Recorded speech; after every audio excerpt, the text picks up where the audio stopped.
Hello mga friends! Nandito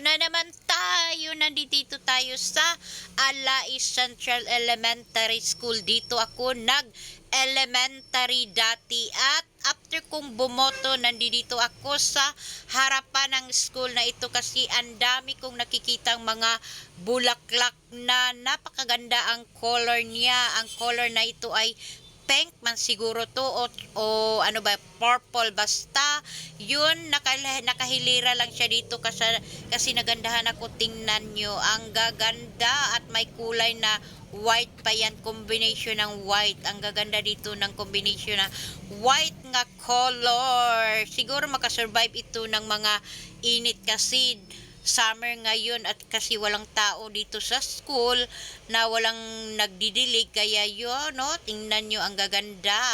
Survival talaga ito na mga bulaklak na ito, ang gaganda. Dito lang yan sa harapan ng school namin dati at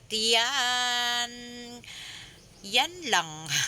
Yun lang. Thank you so much for watching and follow for more. Bye!